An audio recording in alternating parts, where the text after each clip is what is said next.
সবাইকে আসসালামু আলাইকুম। নতুন ব্লগে সবাইকে ওয়েলকাম। আজকে আমরা চলে যাচ্ছি মাইথনে। আমাদের রাস্তায় অনেক বন্ধুর সঙ্গে দেখা হবে, সেগুলো চলো। এই হচ্ছে আমার প্রথম বন্ধু, যাকে আমি পিক আপ করতে এসেছি। মুখটা দেখাও। ঠিক আছে, এই হলো আমাদের বাহন। এবার আমরা যাচ্ছি নেক্সট বন্ধুর সঙ্গে মিট করতে। এখন বাজে 5:12। আজ এরা হচ্ছে আমাদের বন্ধুদের গ্রুপ, মোটামুটি সবাই মিলে যাচ্ছি একসাথে, পরে দেখা হবে। তাহলে ফাইনালি বেরিয়ে পড়াই গেল। চলো বিসমিল্লাহ বলে শুরু করা যাক আজকে আমাদের নতুন গন্তব্য। আমাদের আজকের প্রথম স্টপ হচ্ছে আরামবাগ। আমরা এখানে চা খেতে, মানে টি ব্রেক নিতে দাঁড়িয়েছি। এই হলো আরামবাগ শহর, আর এই হচ্ছে আমাদের বন্ধুদের চা।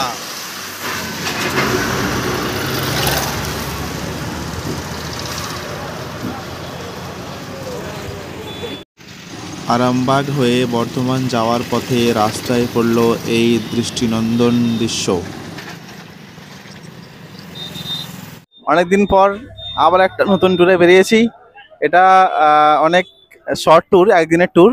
যাচ্ছি আমরা হাওড়া থেকে মাইথন ড্যাম। এখন দেখতেই পাচ্ছেন মোটামুটি গেট আপে রেডি হয়ে এসছি। এখন দাঁড়িয়ে আছি বর্ধমানে।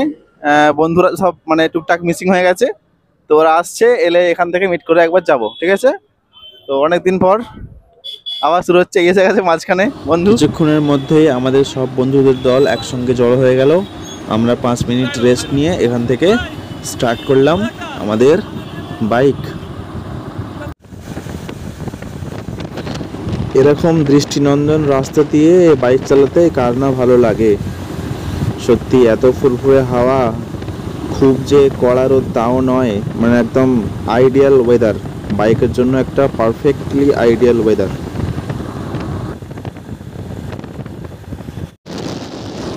দেখো ভাই, বাইক নিয়ে যাত্রা শুরু করলে গন্তব্যের থেকে বেশি ইন্টারেস্ট থাকে আমাদের ট্যুরে, মানে রাস্তায়।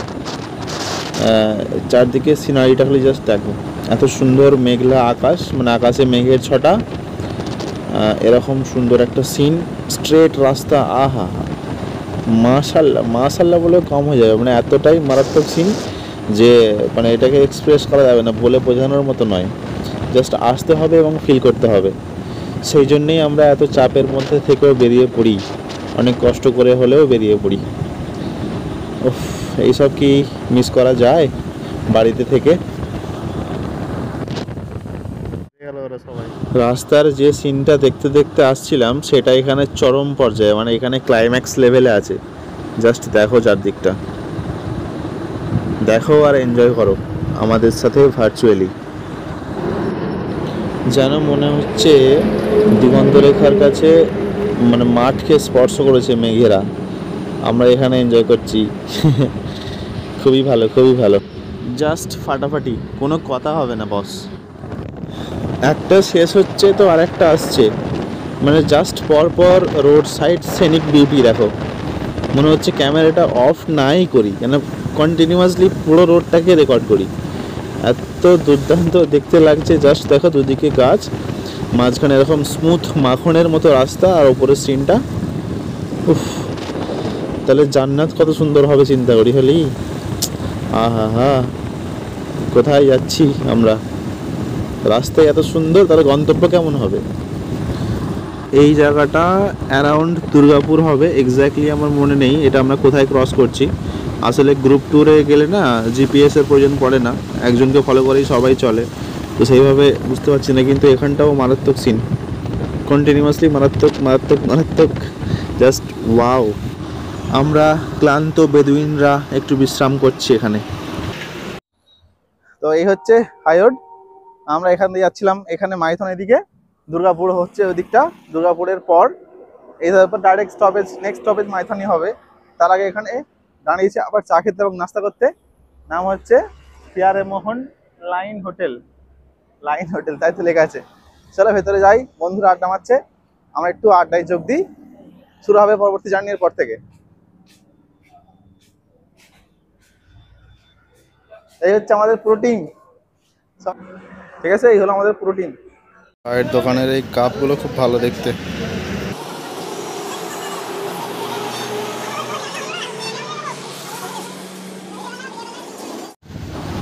চাটা খাওয়ার পরে বিশ্রাম নেওয়ার পরে আমরা একদম ডিটারমাইন করে ফেলেছি যে আমরা একদম ডাইরেক্ট মাইথনে গিয়েই থামবো। তার আগে কোনো স্টপ নয়, জাস্ট ডাইরেক্ট মাইথন। এই করে করে দেরি হয়ে যাচ্ছে। এমনিতেই যা প্ল্যান থাকে গ্রুপ ট্যুর হলে দেরি হয়েই যায়, এটা অনেক কিছু করার নেই, এটা একটা অলিখিত নিয়ম, এটা হবেই, এটা থেকে স্কিপ করার কোনো জায়গা নেই। ওই যে দূরে ছোট ছোট দেখা যাচ্ছে টিলার মতো, মাইথনের গন্ধ পাচ্ছি মনে হচ্ছে।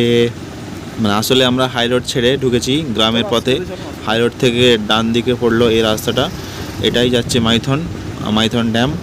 আর জাস্ট একটুখানি এসেই গেছে প্রায়। চলো আমাদের সঙ্গে আর এই সুন্দর সেনিক গ্রিন বিউটিটাকে এনজয় করতে থাকো।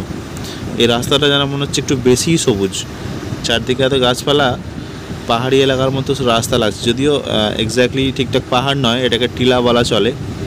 চারদিকে এত সবুজের মধ্যে গাড়ি চালাতে, মানে তোমরা ক্যামেরায় দেখছো এরকম লাগছে, ফোনে দেখছো এরকম লাগছে, তাহলে ভাবো অ্যাকচুয়ালিটা আমরা যেটা দেখেছি সেটা কতটা আরও বেশি এনহ্যান্সড ভার্সন। দেখো সরকারি বোর্ড আমাদেরকে ওয়েলকাম করে দিয়েছে মাইথনে। এখানে টুকটাক ছোটোখাটো হোটেল দেখতে পাচ্ছি রাস্তার গায়ে। আমাদের এখানে দাঁড়ানোর কোনো ইচ্ছে নেই, যেহেতু বাইক নিয়ে এসেছি, আবার দাঁড়ানোর কোনো প্রশ্নই আসে না। আরও ভিতরে যেতে হবে, তারপর পাবো মাইথন ড্যাম। শুরু থেকেই রাস্তা যেখান থেকে এক্স্যাক্টলি শুরু হচ্ছে ড্যামটা, সেখান থেকেই পুরোটা শ্যুট করার ইচ্ছা আছে। অপেক্ষা করো আর কিছুক্ষণ। তোমাদের যাতে মূল্যবান সময়টা নষ্ট না হয় তার জন্য একটু সামান্য ফাস্ট ফরওয়ার্ড করি।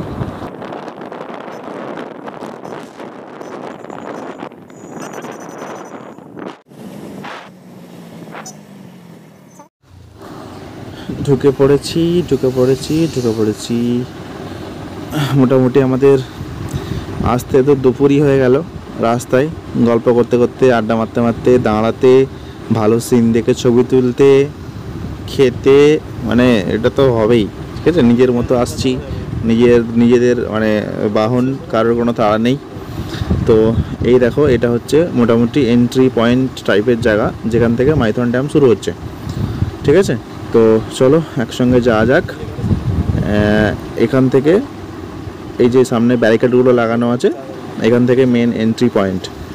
এখানে এরপর থেকে ড্যাম এরিয়া শুরু হলো। দেখো বুঝতে পারবে, ডান দিকে একটু দেখা যাচ্ছে এখন থেকেই। আমরা তো অবশ্যই দেখব, ভেতরে গিয়ে দেখব, চারদিক থেকে দেখব। এখানে এত সুন্দর মানে অ্যাটমসফিয়ারটা লাগছে, যদি স্প্রিং টাইম হতো তাহলে মেঘগুলো আরও ভালো লাগতো। এখানে এত প্রচণ্ড সুন্দর হাওয়া হচ্ছে। দেখো জাস্ট দেখো, এটা হচ্ছে আমরা ঢুকছি মানে এন্ট্রির দিকে, ঢোকার দিকে রাস্তাটা এরকম দেখতে। এই দেখো মাঝখানে দেখো ছোটো ছোটো সেই টিলার মতো উঠে আছে, আন্দামান নিকোবর আইল্যান্ডের ভিউ দিচ্ছে। এখানে দাঁড়াতে হবে, যদিও দাঁড়ানো অ্যালাউড নেই লেখা ছিল ওখানে, যারা ছিল গার্ড তারা বলছিল এখানে দাঁড়ানো যাবে না, কিন্তু একটুখানি দাঁড়িয়ে নিই, কিছু করার নেই। এত সুন্দর সেনিক বিউটিটাকে মিস করা যাবে না। দেখো just Andaman Nicobar island copy. এখান থেকে শুরু হচ্ছে, এই হলো এদিকে লেফট সাইডটা, আরও লেফটে গিয়ে টোটাল 360 ভিউ দেখো।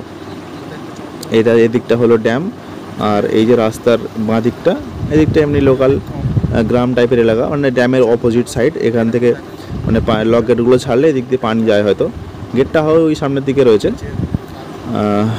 তো এই হলো মোটামুটি ভিউ। তো সবাই বলছিল না কি এর থেকে অনেক বেশি পানি থাকে, আমরা যখন গেছি তখন এখানে অতটা পানি ছিল না। তো এই হলো মোটামুটি উপর থেকে ভিউ। এটা অন্য দিক থেকে, এটা হচ্ছে অপোজিট সাইডের, মানে ড্যামের উল্টো দিকের ভিউটা এরকম।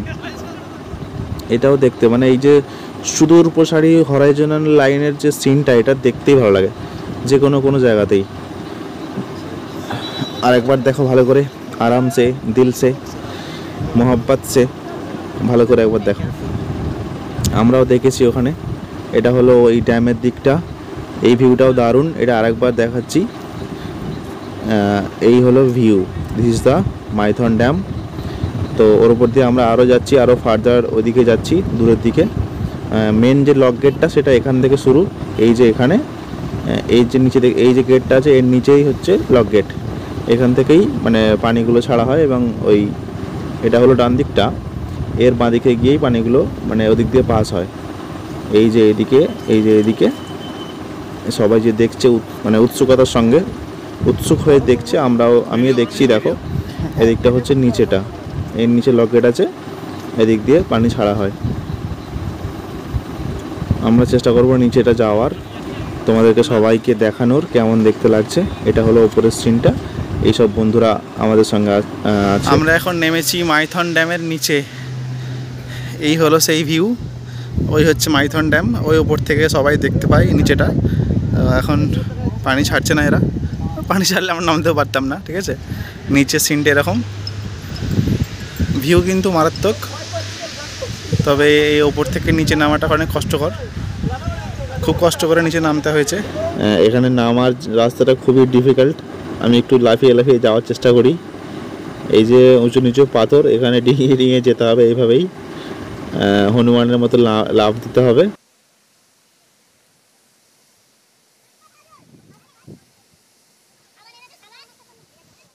ড্যাম থেকে একবার 360 ভিউ দেখো। এই হলো ড্যামের নিচে, এটা হলো রাইট সাইড, এরকম ছোট ছোট বোল্ডারে ভর্তি, ফটোশ্যুট করার জন্য আদর্শ জায়গা। এই যে চারদিক, এটা হলো লেফট সাইডটা। আমরা নেমেছি সেই ওপর থেকে, সবাই এখানে আসে না যেহেতু এটা একটা ঝুঁকিপূর্ণ ব্যাপার, ঠিক আছে। এখানে একটু পা স্লিপ খেলেই বিপদ, মাথা তো ফাটবেই, পুরোটাই পাথর। এক একটা পাথরের ভাবছি ওজন কত। ধরো এই যে সামনে পাথরটা রয়েছে, এটা দেখতে লাগছে এর ছোটো, কিন্তু বাস্তবে দেখলে আরও বড় লাগবে। এই যে এটা একটা রয়েছে, এটা যার উপরে আমি দাঁড়িয়ে রয়েছি, এটাও অনেক বড়, কত ওজন হবে আল্লাহ জানে। মানে যেখান দিয়ে আমরা নামলাম সেখান থেকে নিচেটা দেখতে ঠিক এরকম লাগছে।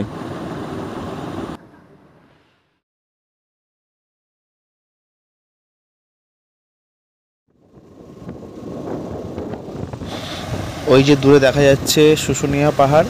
আমরা এসেছিলাম মাইথন ড্যামে, সেখান থেকে এখানে কিভাবে এলাম এবং বাইক দুর্ঘটনা কীভাবে হলো সেই সম্পর্কে জানতে পুরো ভিডিওটা দেখতেই হবে। বিস্তারিত একটু পরে বলছি, জাস্ট একটু দেখতে থাকো আর এই সিনিক বিউটিটা এনজয় করতে থাকো। দেখো পাহাড়ের ল্যান্ডস্কেপের সেটআপটাই আলাদা। খেজুর গাছ চারদিকে ছড়িয়ে ছিটিয়ে রয়েছে রাস্তার দুধারে, এবং মাঝখানে ওই ছোট্ট একটা পাহাড়টা মাঝে মাঝে আমাদের থেকে লুকিয়ে পড়ছে, আবার আমাদের সামনে চলে আসছে। ওই যে দূরে দেখা যাচ্ছে দেখো, তো এই সিনটাই মানে একদম দেখার মতো এনজয়েবল সিন, ঠিক আছে। পাহাড়ে যাওয়ার আগে এখানেই মন ভালো হয়ে যাবে।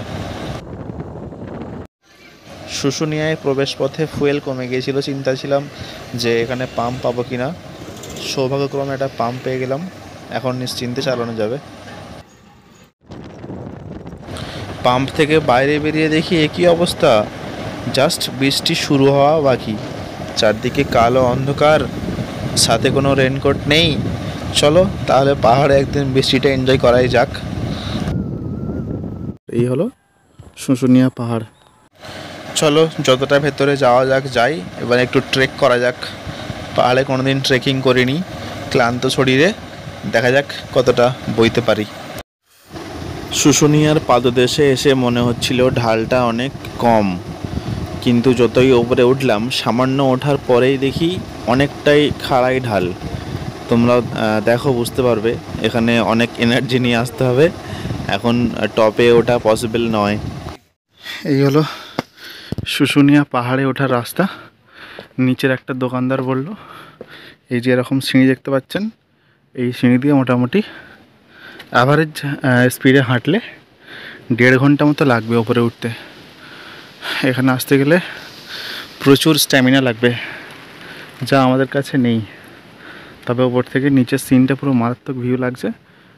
এভাবে দেখালে দেখতে পাচ্ছেন না, গাছে ঢেকে আছে, একটু ফাঁকা জায়গা দেখে দেখানোর চেষ্টা করছি।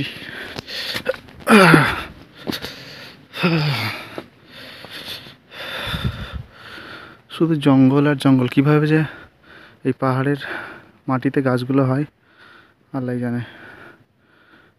দেখো এই দিকটা হচ্ছে সেই বাইরের দূরের মাঠ। আপনাদের আমি এখন একটা স্যাড স্টোরি শোনাবো। সেটা হলো যে আপনারা তো দেখছিলেন আমরা মাইথন ভ্রমণ করছিলাম, তো আমার বাইক ছিল SP 125। আমি এসেছিলাম আমাদের বন্ধুদের ট্যুরে, ঠিক আছে। তো চলছিল, বাইক নিয়ে ঠিকঠাক আসতে পেরেছি। এবার হচ্ছে কি, বাইকটা খারাপ হয়ে গেছে, ঠিক আছে। সেলফ নিচ্ছিল না প্রথমে, সেলফ ছাড়া এমনি কিক স্টার্ট দিয়ে অনেকটা এলাম, তারপর ডিসপ্লে আউট হয়ে গেল, কিকও বন্ধ হয়ে গেল। একটা লোকাল মেকানিককে দেখালাম, উনি বললেন যে ব্যাটারি খারাপ হয়ে গেছে, ব্যাটারি ইমিডিয়েট চেঞ্জ করতে হবে, ব্যাটারি পুরো ডেড। ওকে, আমরা ব্যাটারি চেঞ্জ করলাম, নতুন ব্যাটারি কিনতে হলো। পকেটে টান পড়লো কেননা আউট অফ বাজেট ছিল ওটা, ঠিক আছে। বেশ, তো আরেকটু চালিয়ে আবার বাইক খারাপ হয়ে গেছে। তো আবার চেক করানো হলো মেকানিককে দিয়ে। মানে হাই রোডে বাইক খারাপ মানে যে কী দুর্দশা, সেটা যারা চালায় তারাই জানে, ঠিক আছে। ঠেলে ঠেলে আনতে হয়েছে, মানে প্রচুর ডিফিকাল্ট দিন গেছে। মানে আমার জন্য আমার বন্ধুদের মজাটা কিছুটা হলেও নষ্ট তো হয়েছে, ঠিক আছে। কিছু করার নেই, আনএক্সপেক্টেড ঘটনা। আমি তো সার্ভিস করিয়ে একদম ওপেন সার্ভিস করিয়ে নিয়ে এসেছি, তারপরেও হয়েছে এরকম, ঠিক আছে। তো প্রথম ব্যাটারি চেঞ্জ করা হলো, আবার তারপর একটুখানি গিয়ে আবার খারাপ হয়ে গেল, আবার মিটার আউট হয়ে যাচ্ছে, কোনো সেলফ কিছুই লাগছে না, মানে কোনো আলো জ্বলছে না, ঠিক আছে। সবসময় ইঞ্জিনের যে ইগনিশন একটা লাইট থাকে না এতে, সেটা সবসময় অন হয়ে আছে, ঠিক আছে। তো আবার মেকানিককে দেখানো হলো, উনি বললেন যে ফিউজের সমস্যা। উফ, পাহাড়ে এত মাছ করতে গেলাম। আচ্ছা, তো উনি বললেন যে ফিউজের সমস্যা। আমরা ফিউজ চেক করে ঠিক করে দিলেন। তারপর ওনার থেকে ফিউজ ঠিক করে আবার যাচ্ছি, আবার খারাপ হয়ে গেল, আবার সেম প্রবলেম, ঠিক আছে। তো এবার তখন বাজে রাত 9:30, আমরা তখন মোটামুটি আছি আসানসোল দুর্গাপুরের মাঝামাঝি কোনো একটা জায়গাতে, ঠিক আছে। জায়গাটার নাম হচ্ছে কী নাম ছিল, অন্ডাল, ঠিক আছে। তো ওইখানে একজনকে দেখালাম, উনি আমার মনে হলো একটু বেশি জানেন অন্যান্য মিস্ত্রিদের থেকে। তো উনি বললেন যে তোমার সমস্যা যা হয়েছে, গাড়ি পুরো শর্ট সার্কিট হয়েছে, মানে ওয়ারিংয়ের সমস্যা হয়েছে মনে হচ্ছে, ঠিক আছে। তো এমন একটা BS6-এর গাড়ি তো যে সে সারাতে পারে না, ঠিক আছে। ডিস্টার্ব হচ্ছে, সরি ফর দ্য ডিস্টারবেন্স। তো এবার কি হবে, তো উনি বললেন যে এখন আমাদের দ্বারা তো এটা হবে না, সার্ভিস সেন্টার থেকেই সারাতে হবে, ঠিক আছে। তো আমরা বললাম বেশ ঠিক আছে, তাই হবে। এবার কীভাবে হবে, সার্ভিস সেন্টার তখন 9:30 বাজে বন্ধ হয়ে গেছে। এবার আমাদের বন্ধুরা, অতজনের টিম, ওরা সবাই চাইছে বাড়ি ফিরতে। তো আমি ওনাকে রিকোয়েস্ট করলাম যে আপনি দয়া করে গাড়িটা রেখে দিন, আমরা চলে যাচ্ছি। আপনি কালকে সার্ভিস সেন্টারে মানে গিয়ে একবার বাইকটা ছাড়িয়ে আমাকে ফোন করে দেবেন, ঠিক আছে। তো এবার অচেনা মানুষ, কিছু করার নেই, বিশ্বাস তো রাখতেই হবে, তাছাড়া কোনো অপশন ছিল না আমাদের কাছে, ঠিক আছে। তো ওনাকে বাইক দিয়ে চলে এলাম। এখন সারা রাত চিন্তা হচ্ছে যে কী হলো, বাইকটা ঠিকঠাক হবে কি না, কী সমস্যা, ঠিক আছে। তো তারপরের দিন মানে আমাকে আবার গিয়ে বাইকটা আনতে হবে, এটা একটা বড় সমস্যা, বড় হেডেক, ঠিক আছে। তো কিছু করার নেই, দিয়ে আসতেই হয়েছে ওনাকে।